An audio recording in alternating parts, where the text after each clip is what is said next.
Train पकडायचा प्रयत्न केला, पण तरीही शेवटी ती ट्रेन चुकलीच. आता दुसरी ट्रेन मला नक्की मिळेल, पण हा जो मधला वेळ आहे तो फुकट कशाला घालवायचा. त्याच्यामुळे आता कोणाच्या तरी घरी धडकूया आणि खवय्येगिरी करूया, कारण झी मराठीसाठी सगळ्यांचे दरवाजे कायम खुले असणार याची मला खात्री आहे. चला, ट्रेन जरी चुकली तरी मी जसं तुम्हाला म्हटलं की झी मराठीसाठी सगळ्यांचे दरवाजे खुले असणार, तसाच एक मला दरवाजा उघडा दिसला आणि त्याच्यामध्ये मी बिंदास घुसले. ते घर आहे शालिनी काळे यांचं. नमस्कार वहिनी. नमस्कार. कार्यक्रमात स्वागत. मला सांगा की आता म्हणजे आज जे तुम्ही आम्हाला पदार्थ दाखवणार आहात, आपल्या झी मराठीच्या सगळ्या प्रेक्षकांना सगळेजण वाट बघतात तुम्ही काय शिकवतायत. म्हाताऱ्यांची लोक खातात काय, कारण आम्ही दरवेळेला म्हणजे अशा कुठल्या हिल स्टेशन्सला आलो की आम्ही फक्त हॉटेलमधलं खातो. त्याच्यामुळे आता तुमच्याकडे सुद्धा इथली काही रीतभात आहे, इथलं काय खाणं बनतं ह्याची आम्हाला सगळ्यांनाच उत्सुकता आहे. तर आम्हाला सगळे पदार्थ शिकवा. आणि त्यातला पहिला पदार्थ जो आहे तर त्याचं नाव काय आहे मला सांगा, आणि मग त्याचं साहित्य पण आपण बघूया. काय नाव आहे त्याचं? उपासाचं कटलेस. उपासाचे कटलेट्स. उपासाचं कटलेस. अच्छा, ठीक आहे. मग त्याचं साहित्य सांगता? हा सांगा.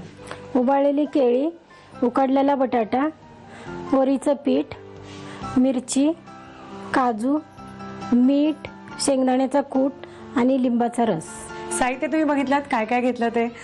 मला सांगा, उपासाला चालणारी कचोरी ना? कचोरी नाही, कटलेट्स. कटलेस. येस. तर केळं जे घेतलेलं आहेत तुम्ही, तर ते कच्चं केळं घेतलेत का पिकलेलं? कच्ची केळी घेतली, ती उबाळलेली. अच्छा, उकडलेलं कच्चं केळं, त्याच्यात उकडलेला बटाटा.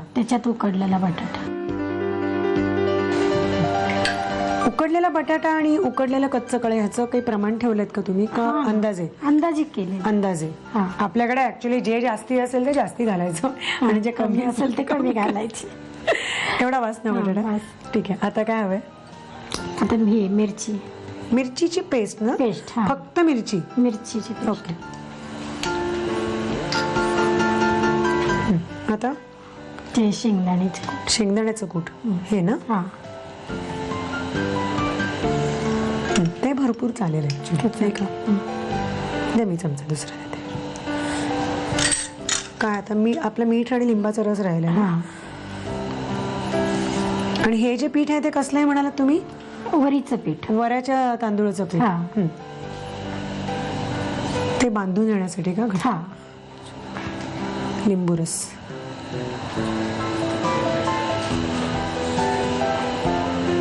आणि काजू असे डायरेक्ट.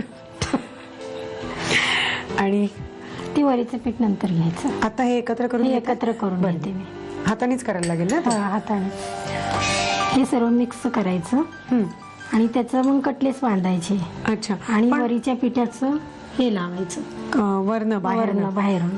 पण मला सांगा वहिनी की आता हे अशी टिपिकल ही सुद्धा गुजराती डिश, म्हणजे गुजराती लोक कसं त्यांचं पर्युषण वगैरे चालतं तेव्हा कांदा खात नाहीत आणि काही कसं बऱ्याच गोष्टी. जैन लोक रादर ते खरं बटाटाही खात नाहीत, पण नॉर्मली बटाटा आणि केळं वगैरे त्यांच्याकडे खूप वापरलं जातं. तर इतका गुजराती समाज माथेरानमध्ये आहे. तुमच्याही मैत्रिणी असतील ना गुजराती? तर नाही. गुजराती मैत्रीण नाही. हा जो भाग आहे तर इथे मला वाटतं सगळ्या तुमच्या महाराष्ट्रांच्या सगळ्या महाराष्ट्रीयन. पण मग हा पदार्थ कुठून शिकलाय तुम्ही, का तुम्ही शोध लावलात? मी शोध लावला आपला आणि केला. अरे वा, आम्हाला खाण्याशी मतलब आहे. पण मला सांगा, हा जो पदार्थ आहे कोणाकोणाला खायला घालता घरी? कोणाला आवडतो? नवऱ्याला आवडतो? सर्वांना आवडतो. कोण कोण आहे घरी? कोण कोण असतं घरी? आमच्या सासूबाई आहेत. आम्ही 3-4 जावं आहेत. मग चौघी एकत्र राहतात? एकत्र राहतो इकडे. आणि मग एवढ्या सगळ्यांची मुलं बाळ? सगळ्याची मुलं, मुली, सर्व. घर मोठं आहे साहजिकच, पण मजा येत असेल. म्हणजे मजा येते. दिवस अख्खा कसा निघून जात असेल कळतच नाही ना, अक्षरशः. आणि मग पावसाळ्यामध्ये नुसती यादी खमंग, कारण इतकी मुलं आणि सर्व असतात. मोठी माणसं पण सगळीच आहेत म्हटल्यानंतर आज हे बनव, उद्या ते बनव, सगळे तळणीचे खमंग पदार्थ, तिखट मिठाचे असं पाहिजेत ना. मस्त. ठीक आहे. तर हे एकजीव झालं. ह्याला तुम्ही हे जे पीठ आहे वऱ्याच्या तांदूळाचं हे बाहेरून असं बाहेरून लावायचं. बरं, ठीक आहे. पण मग ह्याचे गोळे करून घ्यायला लागतात. गोळे करून साधारणतः कसे तुम्ही करणार दाखवा मला. असे चपटे करणार का? हा, चपटे असे करणार. अच्छा. आणि मग ते घोळवायचे. हा, मग ती पिठात अशी घोळवायची आणि तळून काढायची. पण डीप फ्राय करताय का शॅलो फ्राय करताय? शॅलो फ्राय करायचे, असे नुसते तव्यावरती भाजून घ्यायचे हा. तेल टाकून. शाले म्हणजे अति तेल पण नको जायला. नाही ते. ओके, ठीक आहे. मग असे थोडेसे आपण तयार करून घेऊया कटलेट्स, म्हणजे मग ते आपल्याला पिठात घोळवून तळता येतील. कटलेट्स आपण जे तयार केले ते झालेले आहेत आणि आता ते तुम्ही या Fry पिठात करायचे. या पिठात घोळवणार ना आधी? घोळून हे करायचे. ह्याच्यामुळे त्याला बाइंडिंग मिळेल, चांगलं तुटणार नाहीत ते. आणि मग खायला देताना हिरव्या चटणी बरोबर वगैरे देता येतील ना? नाही, ते हे केले ना मी, त्याची चिंचाचा कोळ केलाय. अच्छा, ओके. जे जे आवडत असेल ना, ज्याला गोड चटणी नाही तर तिखट चटणी, आपण सगळे मांडून घेऊया ना एक एक ह्याच्यावर.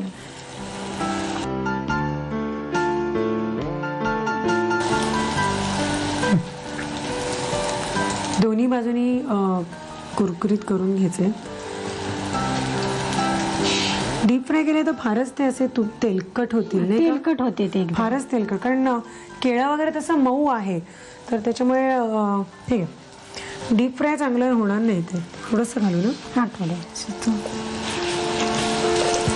ठीक आहे. आता हे होऊ दे कुरकुरीत. मला सांगा वहिनी, की तुमचं स्वतःचं दुकान आहे चपलांचं, बरोबर? तर तुमच्या अहोंनी कधी तुमच्यासाठी स्पेशल चप्पल बनवली की नाही? बनवले ना. बनवले ना? बनवले की. आणि आम्हाला का नाही त्या डिझायनर चप्पल मग तशा? आम्हाला यांच्या दुकानामध्ये खरं तर सगळ्याच डिझायनर चप्पल्स असतात, पण मग आता ही स्पेशल चप्पल मला पण गुपचूप दाखवा. दाखवेल ना. हां, काय डिझाईन आहे ते आम्ही पण थोडंसं दाखवूया. आम्ही कलर वेगळा घेऊ, म्हणजे फार फार तुमची पण वेगळी दिसेल चप्पल, नाही का? हो ना. नाही, फार चांगल्या मिळतात चपला माथेरानला, त्याच्यामुळे खूप क्युरिओसिटी असते. ठीक आहे, आता पलटून घेऊया.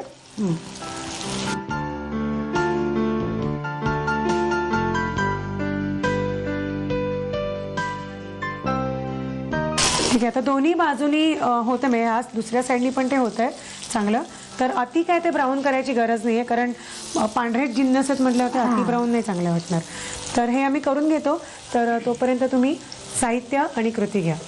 उपवासाचे कटलेट्स बनवण्यासाठी लागणारं साहित्य: उकडलेली कच्ची केळी, उकडलेला बटाटा, वरी तांदळाचं पीठ, हिरव्या मिरच्या, काजू, मीठ, शेंगदाण्याचं कूट आणि लिंबाचा रस. कृती: प्रथम एका बाउलमध्ये उकडलेलं कच्चं केळं आणि उकडलेले बटाटे घेऊन त्यामध्ये हिरव्या मिरचीची पेस्ट, शेंगदाण्याचं कूट, मीठ आणि लिंबाचा रस घालून चपट्या आकाराचे कटलेट्स करून घ्यावेत. तयार कटलेट्स वरी तांदळाच्या पिठामध्ये घोळवून शॅलो फ्राय करून सर्व्ह करावीत.